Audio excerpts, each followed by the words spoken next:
Natateraka tonta, iteraka loza amitatao. Jeu de mots koutete, toutou fakorima amitotoy. Tsika français kototi, titulaire manantontos.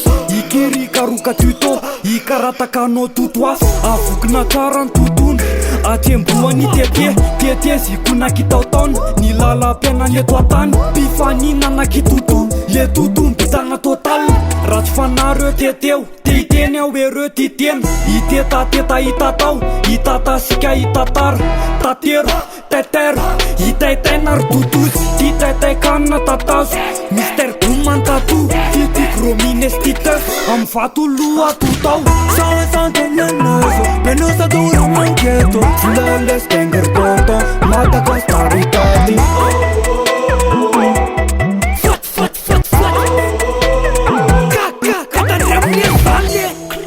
Tufona mproje fa sanatry manigarazany janona.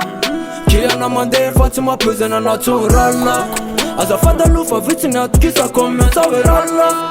Satria mpianagnitsika amiko fa ny akabeazanike piala. Raha resaka fitro tellement désolé vo tsisikisy. Na resamanadrarako de zay vo mifanarakotsika. Sezamboly zafa mameko zany le fa mageto ampis. Skony de tavako volana fa tsy laniko amy resaka sika. Mantaloril, everyday ambony moral.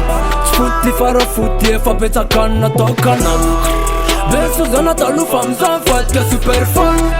Natana tafona de tsorasiko fodiko fan. Santenenoso, penosa duro mancheto. Flawless banger toto, Madaghost Production.